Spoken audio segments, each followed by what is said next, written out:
Hello everyone. हमने start की थी क्लास 11th मैथ एंड आज करेंगे हम चैप्टर 8 की मिसलीनियर exercise.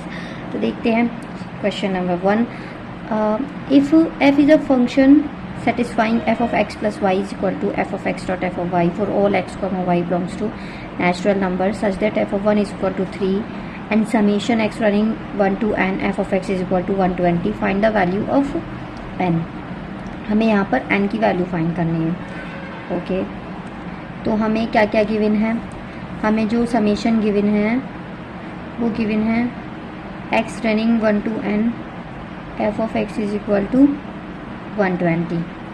Okay and f of x plus y जो गिवन है f of x dot f of y dot मतलब multiplication and f of 1 is equal to 3 given है। अब अगर हम इस समेशन को खोलते हैं, इसको ओपन करते हैं तो हमारे पास क्या होगा,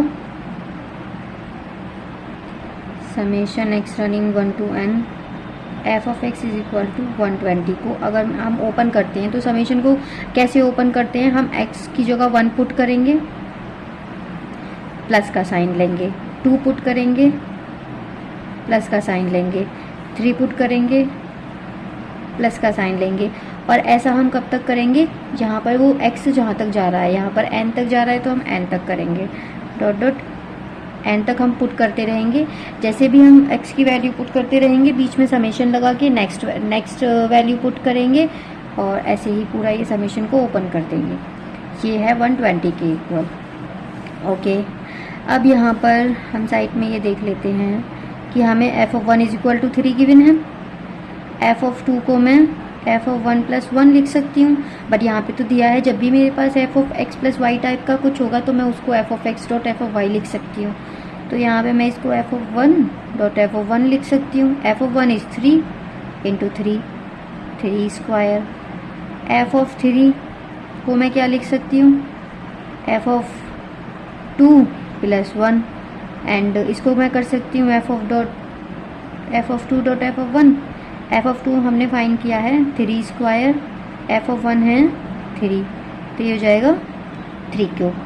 ठीक है, यहाँ पर हम इन सब की वैल्यूज़ पुट करते हैं। f of 1 गिवन है 3, ये आ जाएगा 3 स्क्वायर, ये आ जाएगा 3 क्यूब, ऐसे ही सो ऑन। ये जो भी आएगा वो 3 का मल्टीपल ही आएगा क्योंकि ये सब 3 के ऐसे 3 के मल्टीपल में आते जा रहे हैं ना, तो ये भी 3 का मल्टीपल ही आएगा। Okay so 120। अब यहाँ पर ये सम है जी और ये हमें पता चल रहा है कि ये जीपी है क्योंकि जब भी हम इसका आर निकालेंगे, are is a2 upon a1, इसमें सेकेंड टर्म क्या है 3 स्क्वायर, फर्स्ट टर्म है 3 तो ये हो जाएगा 3। और ऐसे ही इसका पूरा जितना भी कॉमन रेशो है वो सभी का 3 है। कॉमन रेशो सेम हो तो वो जीपी होती है, ये जीपी हो गई। अब जीपी का सम क्या होता है, जीपी का सम भी हमें पता है, then are strictly greater than 1 then a r to the power n minus 1 upon r minus 1। ये हमारे पास जीपी का सम होता है वैन हमारे पास r स्ट्रिक्टली ग्रेटर देन 1 है। तो r यहाँ पर अभी हमारे पास 3 है विच इज़ ग्रेटर देन 1, तो हमारे पास समेशन क्या हो जाएगा 3 to the power 3 first term है, a आ गया, r जो है हमारे पास 3 है और 3 to the power n minus 1 upon 3 minus 1 is equal to 120। ठीक है, 3n माइनस 1 ये क्या हो जाएगा 2 और इसको हमने क्रॉस मल्टीप्लाई करके 120 के पास ले जाएंगे तो 120 इंटू 2 एंड इसको अगर हम यहाँ पर डिवाइड में ले जाते हैं 3 तो ये कितने टाइम कट करेगा, 3 चौक 12 4 टाइम्स, तो 3n minus 1 is equal to 4 into 2, 3n is equal to 8 plus 1, 3n is equal to 9। अब मैं 9 की क्या पावर करूं, जो 3 स्क्वायर जो कि इनका दोनों का बेस कॉमन हो जाए। मैं 9 का ऐसा क्या करूं, तो मैं 3 स्क्वायर लिख सकती हूँ, बेस कॉमन है तो पावर क्या हो जाती है इक्वल। तो हमारे पास यहाँ पर n की वैल्यू आ गई 2। नेक्स्ट क्वेश्चन है question number 2। The sum of sum terms of GP is 315 whose first term and the common ratio are 5 and 2 respectively. Find the last term and the number of terms. Okay, तो first हमें given क्या है, हमें given है जो first term है वो 5 है एंड जो कॉमन रेशो है वो 2 है और सम ऑफ सम टर्म्स मतलब कि कुछ टर्म्स का जो सम है, तो हम मान लेते हैं कि लेट a1 प्लस a2, वो जो कुछ टर्म्स हैं वो a1 plus a2 plus a3 plus so on, कितने भी टर्म्स हो सकते हैं, उनका जो सम है वो 315 है। ठीक है, अब हमें पता है कॉमन रेशो r से बड़ा है, तो हमें पता है सम का क्या फार्मूला लगता है। अगर हम इसमें सम का फार्मूला लगाते हैं और हमें पता है फर्स्ट टर्म पता है, हमें कॉमन रेशो ही पता है, यहाँ से हम करते हैं। यहाँ पे क्या आता है, first term r to the power n minus 1 upon r minus 1 is equal to 315। अब हमें दिया है 5, r इज 2 एंड r माइनस 1 इज 315। यहाँ से मैं इसको 2 कर दूंगी, 2 माइनस 1 इज इक्वल टू 1 हो गया। ऊपर 5 को यहाँ पर ले जाऊंगी तो ये कितने टाइम डिवाइड होगा, 5 6 5 3, तो 2 to the power n minus 1 is equal to आ जाएगा 63, जिसको कि मैं लिख सकती हूँ 2 to the power n minus 1, इसको मैं इधर ले जाती हूँ तो 63 plus 1 2 to the power n is equal to 64। अब मैं 64 का क्या करूँ, वो जो कि 2 के टर्म्स में आ जाए। 2 के टर्म्स में जो 64 होता है वो I think 2 to the power 6 होता है। ठीक है, जब हमारे पास बेस कॉमन है तो पावर इक्वल हो जाती है। ये हमारे पास आंसर आ गया। And now question 3 is the first term of a GP is 1 and the sum of the third term and the fifth term is 90, find the common ratio of GP. हमें common ratio मतलब r find करना है। ठीक है, तो हमें given क्या है, first term is 1, a is equal to हमें 1 गिवन है, ये हमें गिवन है, and the sum of third term and the fifth term. Third term को हम क्या लिखते हैं, 3 एंड फिफ्थ टर्म को a5। ये क्या सम क्या है, 90। ठीक है, a3 क्या होता है हमारे पास, ar स्क्वायर, a5 क्या होता है हमारे पास, ar to the power 4 is 90। क्योंकि जो फर्स्ट टर्म होता है वो तो a ही होता है, सेकेंड टर्म जो होता है वो होता है ar, थर्ड टर्म होता है ar स्क्वायर, और ऐसे ही एन टर्म मतलब हम कोई सा भी टर्म निकालना चाहें तो वो होता है ARN माइनस 1। आर की पावर एन टर्म से एक कम हो जाती है। ठीक है, एंड यहाँ से हम ए कॉमन ले लेते हैं। ए कॉमन ना भी लें, हम ए पुट करेंगे तो आर स्क्वायर प्लस R4, दोनों जगह मैंने 1 पुट कर दिया जिसका कोई इफेक्ट हुआ नहीं, तो यहाँ से हम कर देंगे R4 plus r square minus 90 equal to 0, इसको LHS में ले गए। अब यहाँ पर हम इसको, तो ये तो क्वाड्रेटिक इक्वेशन नहीं है, तो हम इसको सॉल्व कैसे कर सकते हैं, पुट आर स्क्वायर अगर मैं x ले लेती हूँ तो r टू दी पावर 4 क्या हो जाएगा, x स्क्वायर, तो x square plus r square is x minus 90 is 0। अब ये आ गई हमारे पास क्वाड्रेटिक इक्वेशन। अब इसमें हमें क्या करना है कि इसको सॉल्व करना है, मल्टीप्लाई करके हमारे पास 90 आना चाहिए और प्लस माइनस जो भी करके हमारे पास x आना चाहिए, 1 मतलब x का कोएफिशिएंट क्या है 1, तो 1 आना चाहिए। तो हम इसको कर सकते हैं x square plus 10x minus 9x minus 90 equal to 0। तो अगर मैं इसकी मल्टीप्लाई करूँ तो ये माइनस 90 आएगा और इसको सब्ट्रैक्ट करूँगी तो ये x आ जाएगा। ठीक है, यहाँ से अब x कॉमन लेते हैं, x प्लस 10 माइनस 9 कॉमन लिया, x plus 10 is equal to 0। यहाँ से हो जाएगा x is equal to 10 minus 10, क्योंकि एंड 9 आंसर आ गया। अब x is equal to 10 and 9 है। अब हमारे पास आर स्क्वायर क्या था, x। ठीक है, अब x क्या आया है हमारे पास, माइनस 10। अब अगर मैं इसका स्क्वायर रूट करती हूँ तो ये तो कॉम्प्लेक्स हो जाएगा, कॉम्प्लेक्स वैल्यू नहीं हो सकती, इसको हम कर देंगे क्रॉस। एंड नाउ अगर हम 9 लेते हैं तो मैं 9 को लिख सकती हूँ 3 स्क्वायर, राइट। और एक पावर सेम है तो बेस सेम हो जाता है, और बेस सेम है तो पावर सेम हो जाती है, ये मेनली होता है। तो यहाँ पे हमारे पास आर इज इक्वल टू आ जाएगा 3। तो हमें यही फाइंड करना था, common ratio which is 3। Okay, the question number 4 is the sum of 3 numbers in GP is 56 If we subtract 1, 7, 21 from these numbers in that order, we obtain an arithmetic progression. Find the numbers. तो हमें वो numbers find करते हैं जिनका sum 56 है. Okay. तो let the three numbers, let the numbers are A1, A2 and A3. Okay. तो given हमें क्या है कि जो इनका जो सम है A1 plus A2 plus A3 is 56. And if we subtract 1, 7, 21 from these numbers in that order we obtain an arithmetic progression. अगर हमें इनमें से देखो करते हैं. सो अगर मैं A1 में से 1 को माइनस कर देती हूँ एंड A2 में से 7 को माइनस कर देती हूँ एंड A3 में से 21 को माइनस कर देती हूँ, तो ये जो ऑर्डर है ये हमारे पास एक अरिथमेटिक फॉर्म बनेगी. ठीक है. तो ये जो नंबर्स आएंगे वो अरिथमेटिक प्रोग्रेशन होगी.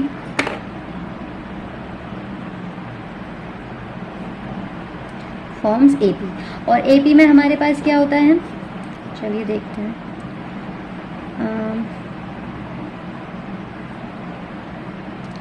Since these terms forms AP, so D2 minus D1 is equal to D3 minus D2. Arithmetic GP में हमारे पास क्या होता है कि कॉमन रेशो इक्वल होता है. ठीक है. और अरिथमेटिक प्रोग्रेशन में हमारे पास क्या होता था कि कॉमन डिफरेंस इक्वल होता था. तो मैं जब इसमें से इसको माइनस करूंगी या फिर इसमें से इसको माइनस करूंगी तो मेरे पास सेम आना चाहिए. तो D2 माइनस D1 और D3 माइनस D1. अब D2 हमारे पास क्या है, A2 minus 7 minus A1 minus 1. ये किसके इक्वल होना चाहिए, A3 minus 21 minus A2 minus 7. Okay. तो यहाँ पर हमारे पास जो वही GP के जो टर्म्स होते हैं, हम फर्स्ट टर्म को A से करते हैं, सेकेंड टर्म को हम AR से करते हैं, थर्ड टर्म को हम AR स्क्वायर से, वही सब हम इसमें अप्लाई करेंगे. तो A2 होता है AR माइनस के अंदर मैं मल्टीप्लाई कर देती हूँ अगर, तो ये हो जाएगा. A1 तो हमारे पास A ही होता है. A3 होता है हमारे पास AR स्क्वायर माइनस 21 माइनस के अंदर मल्टीप्लाई करेंगे AR माइनस माइनस प्लस 7. ठीक है. अब यहाँ से हम क्या कर सकते हैं कि कॉमन ले लेते हैं जितना भी है. AR स्क्वायर को इधर ही रखते हैं एंड बाकी सब टर्म्स को इधर ले जाते हैं सभी को. तो AR स्क्वायर हो जाएगा इधर और इसको ही हम इधर ले जाएंगे तो ये माइनस 2AR. A को हम इधर ले जाएंगे एंड सो हमने जो ये A और R में जो टर्म्स हैं वो एक साइड लिख लिए और जो नंबर था वो उसको एक कर लिया. मतलब बाकी सबको इधर और नंबर्स को हम इधर लेकर आएंगे. तो माइनस सेवन और प्लस 1 इधर आके ये माइनस 1 माइनस 21 प्लस 21 हो जाएगा, जिसमें कि हमें सब्ट्रैक्ट और ऐड करके 1 बचेगा. इसको मान लेते हैं हम इक्वेशन 1. ओके. एंड यहाँ पर हमारे पास इक्वेशन 1 हम इसको मान लेते हैं equation second. So from equation 1 से हम क्या कर सकते हैं कि A1 को जगह हम A2 की जगह AR, A3 की जगह AR स्क्वायर लिख सकते हैं. तो A plus AR square is 56. और मैं इसको क्या लिख सकती हूँ, A कॉमन ले लिया अगर हमने तो 1 प्लस R स्क्वायर इज 56 को मैं 7 इंटू 8. ओके. अब equation second and equation third में अगर मैं कंपैरिजन करूं तो यहाँ पर मेरे पास 8 किसके इक्वल है, इस पूरी दी हुई इक्वल है. और यहाँ पर हमारे पास 8 एक टर्म दिया हुआ है. देखते हैं चलो. From equation second and third A1 plus R square is 7 into, अब मैं 8 की जगह इस पूरी वैल्यू को लिख देती हूँ, AR square minus 2AR plus A. Okay. अब A प्लस AR स्क्वायर, यहाँ पे बचेगा 7AR square minus 14AR plus 7A. तो यहाँ पर हो जाएगा इसको हम इधर एक साइड ले लेते हैं, तो 7a², इसको हम सबको इधर ले जाएंगे, 7 माइनस 1 6ar² माइनस 15, एक और माइनस आ जाएगा, 14 माइनस 15 ar हो जाएगा, and 7a minus a plus 6a is equal to 0, and यहाँ से हो जाए, तो हमने a कॉमन ले लिया, तो 6r² minus 15r plus 6 is equal to 0। अब यहाँ से या तो a इज इक्वल टू 0 होगा और 6r² minus 15r plus 6 is equal to 0 होगा। Since a is equal to 0 नहीं हो सकता क्योंकि फर्स्ट टर्म 0 हो जाएगा, तो AP का तो सब कुछ ही 0 हो जाएगा ना, क्योंकि हम जो कॉमन रेशो निकालते हैं which is a2/a1, a1 is a, अगर a1 0 हो जाएगा तो ये हमारे पास आगे की टर्म्स नॉट डिफाइंड हो जाएंगे। ठीक है, तो हम 0 नहीं ले सकते, इसलिए हम इसको 0 लेंगे। इसको 0 लेने के लिए हमें क्या करना पड़ेगा, ये क्वाड्रेटिक इक्वेशन है, हम इसको सॉल्व करेंगे। करते हैं, सबसे फर्स्ट तो हम इसमें से क्या कॉमन है इसको 0 में भेज देते हैं, तो 3 कॉमन है इसमें, तो ये हो जाएगा 2r² minus 5r plus 2 is equal to 0। अब इसको हम सॉल्व करेंगे तो हम इसको लिख सकते हैं 2r² minus 4r minus r plus 2 is equal to 0। यहाँ से मेरे पास 2r कॉमन आ गया, r minus 2 minus 1 r minus 2 is equal to 0। Okay, हमारे पास आ जाएगा 2 एंड r आ जाएगा 1/2। तो r की हमारे पास दो वैल्यू आ गई। So if r is equal to 2, then equation 1 हमारे पास क्या थी, दैन इक्वेशन 1 थी हमारे पास a1 plus r² is equal to 56। Equation 1 यही थी हमारे पास। यहाँ से हम r की वैल्यू अगर हम पुट करते हैं तो 1 प्लस 2 प्लस 4 इज 56, तो a हमारे पास आ जाएगा 56/4, तो 6 7 8। यहाँ से आ जाएगा हमारे पास a इज इक्वल टू 8। ऐसे ही हम एक वैल्यू निकालेंगे 1/2 रखकर, इसे आप करना। If r is 1/2, then equation 1 से यहाँ पे r की वैल्यू पुट करके a फाइंड करना। सो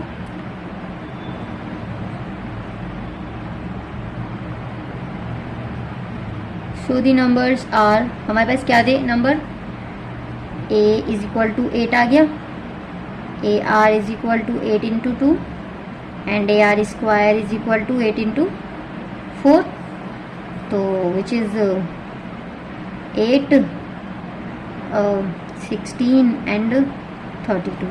तो ये वो जो 3 टर्म्स थे हमारे पास, वो हमारे पास ये आ गए। अब हमें ये पता करना है कि अगर ये 3 टर्म्स हमने सही फाइंड किए हैं या फिर गलत हैं, तो हम क्या करते हैं कि हमें जो स्टार्टिंग में जो दिया था क्वेश्चन में, वो दिया था जो सम ऑफ 3 टर्म्स है वो 56 है। तो अगर हम इसको ऐड करेंगे तो वो क्या आना चाहिए, 56 आना चाहिए। तो 8 और 16 32, 32 प्लस 32 नहीं, 8 और 16 24, 24 प्लस 32 इज 56। तो सम ऑफ 3 टर्म्स 56 आ गया, मतलब ये हमारे पास 3 टर्म्स सही हैं। अब जब हम r इज इक्वल टू 1/2 लेंगे तो वहाँ पे अगर डिफरेंट वैल्यू भी अगर आ रही होंगी, r की तो एक ही है, लेकिन a जब हम फाइंड करेंगे तो वो कुछ डिफरेंट आए, और अगर a हम फाइंड करें फिर ar फिर ar², अगर ये 3 टर्म्स डिफरेंट भी हैं तो ऐड करके वो 56 ही आ रहा होगा, तभी वो 3 सही होंगे, तभी वो 3 नंबर सही होंगे, अदरवाइज तो हम उनको नेग्लेक्ट कर देंगे। ठीक है, नेक्स्ट क्वेश्चन पे बढ़ते हैं। A GP consists of an even number of terms. If the sum of all terms is 5 times the sum of terms occupying odd places, then find its common ratio. Okay, करते हैं, चलिए। A GP consists of an even number of terms. इसका मतलब है कि कोई भी GP है उसमें जो टर्म्स होंगे ना वो even नंबर होंगे। इवन नंबर दैट मीन्स या तो 4 होंगे, 6 होंगे, 2 4 6 2, मतलब 2 के मल्टीपल। ठीक है, तो ये हमारे पास जीपी का पहली कंडीशन है। If the sum of all the terms, अगर मैं उन सभी, अब मेरे पास जो नंबर ऑफ टर्म्स हैं उस जीपी में वो इवन है, तो ठीक है, लिखते हैं let a1 a2 a2n are terms of GP. A two n हमने क्यों लिया, क्योंकि इतने टर्म्स होते हैं। एन हमारे पास डिफाइन nth जो टर्म हमारे पास होता है वो डिफाइन करता है कि कितने टर्म है। तो यहाँ पे मैंने 2n इसलिए लिया क्योंकि मैं जब भी n को मैं कुछ भी नेचुरल नंबर लूँ तो वो मेरे पास 2 का मल्टीपल आएगा, और 2 के multiple that means even number, और हमारे पास जो जीपी है उसके अंदर इवन नंबर ही होने चाहिए, इसलिए हमने इसको ऐसा लिया है। ठीक है, अब हमें दिया है if the sum of all the terms. अब इन सब गिवन क्या है हमारे पास, अगर मैं इन सभी टर्म्स का सम करती हूँ, सम टर्म्स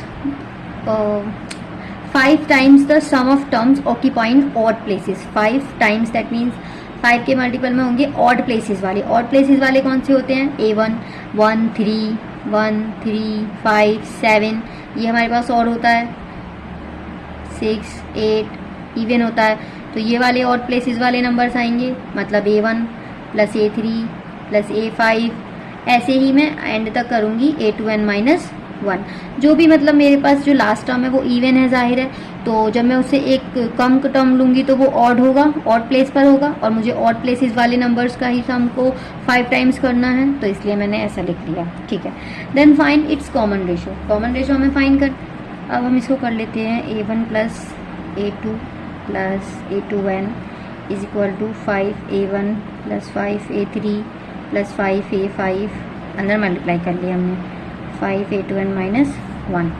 हमने A1 इधर है, A1 इधर है, तो हम A1 को इधर एक साइड और A3 को एक साइड ऐसे कर लेते हैं। तो हमने यहाँ पे बचेगा इवन टर्म्स ही बचेंगे, यहाँ पर 6 plus A2n is equal to and 5, एक A1 इधर आ जाएगा तो 5A1 माइनस A1 4A1, ऐसे ही 4A3 4A5 and so on 4A2n minus 1। सो अब अब ये देखो कि इधर मेरे पास कितने टर्म्स हैं, इधर मेरे पास जितने भी टर्म्स हैं, माना कि मेरे पास A2n टर्म्स हैं, ठीक है। तो ये हो गया। अब यहाँ पे मेरे पास जो A2n टर्म्स हैं उसके इवन टर्म्स तो एक साइड हो गए और ऑड टर्म्स एक साइड हो गए। तो जैसे कि अगर मैं 2n में 6 लेती हूँ, 6 में 1 3 5 एक साइड हो गया एंड 2 4 6 एक साइड हो गया। दोनों तरफ बराबर बराबर कितने 3 टर्म्स हैं, तो हाफ हाफ हो जाते हैं। अगर मैं 2n ले रही हूँ तो 2n का हाफ n हो जाएगा, तो इधर भी n टर्म्स हैं और इधर भी n टर्म्स हैं। अब हम इनका सम तो फाइंड कर ही सकते हैं। सम फाइंड करने का क्या होता है, a Rn minus 1 upon R minus 1 is equal to a Rn minus 1 upon R minus 1, और ये 4 हमारे मल्टीपल में, हम इसका अंदर का सम फाइंड कर लेते हैं केवल इतने का। ठीक है, यहाँ पर फर्स्ट टर्म क्या है A2, ओके, और A1 को जैसे कि हम A2 को AR, A3 को AR स्क्वायर, ऐसी सोन ऐसी हम करते हैं। तो A2 को हम AR and Rn minus 1 upon R minus 1।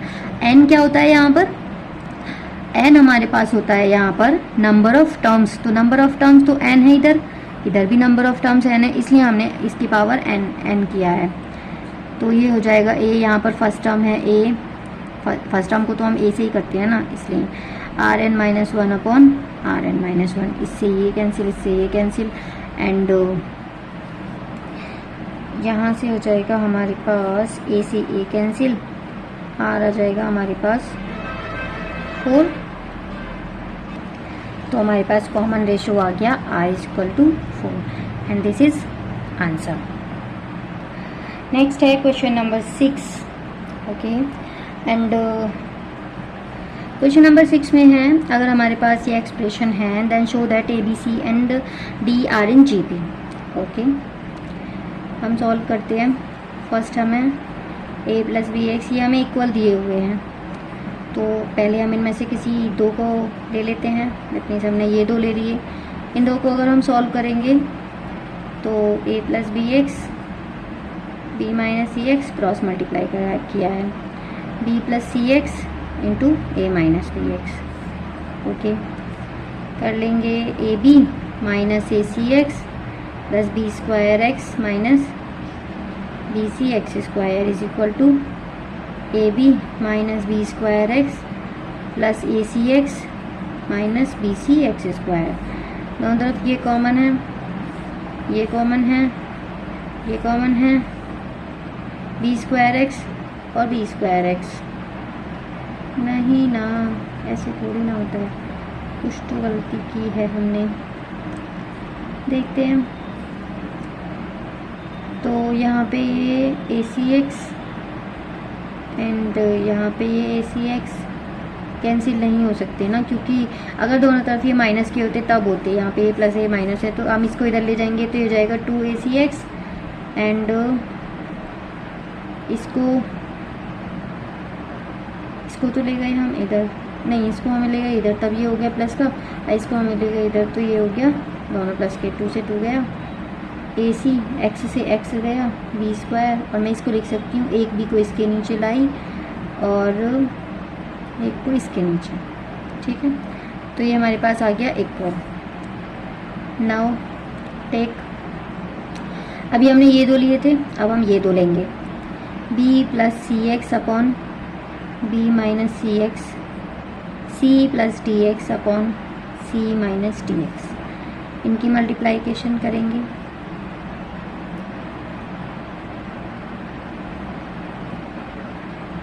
c plus D x, इसकी मल्टीप्लाई होगी B C minus B T x plus C square x minus C T x square, B C plus B T x minus C square x minus C T x square. ये दोनों cut हो गए, ये तो नहीं होगा, ये cut हो जाएगा, तो ये प्लस है ये माइनस है, इसको इधर लाऊंगी तो ये 2c स्क्वायर एक्स, ये प्लस है ये माइनस है, इसको इधर लाऊंगी तो बी टी एक्स, एक्स से एक्स, 2 से 2 कैंसिल, एक सी को इधर लिया, बी को इधर ले लिया एंड डी अपॉन सी, तो ये आ गया हमारे पास। अब यहाँ से अगर हम करते हैं तो मैं ए को अगर इधर लाऊं और सी को उधर ले जा सकती हूँ, तो ये हो जाएगा C upon B is equal to B upon A. ठीक है ना, तो इक्वेशन 1, इक्वेशन 2, तो ये हो जाएगा from equation 1 and 2 C upon B equal है, तो ये सब इक्वल हो जाएंगे क्योंकि ये इसके इक्वल है और ये इसके इक्वल है, तो ये हो जाएगा B upon A is equal to C upon B is equal to D upon C. अब देखिए, जब हमारे पास ए बी सी आ रहा है, हमारे पास जीपी में है ए बी सी डी, हमारे पास जीपी में है, तो हमें क्या करना होता है, उनका कॉमन रेशियो सेम होना चाहिए। That means R is equal to B upon A, C upon B and D upon C same होना चाहिए। तो हमारे पास ये यही आ गया, that means hence prove A B C and D are in GP. Okay, so हैं नेक्स्ट वीडियो में नेक्स्ट क्वेश्चंस, इनके इस एक्सरसाइज के नेक्स्ट क्वेश्चंस के साथ। Okay, thank you.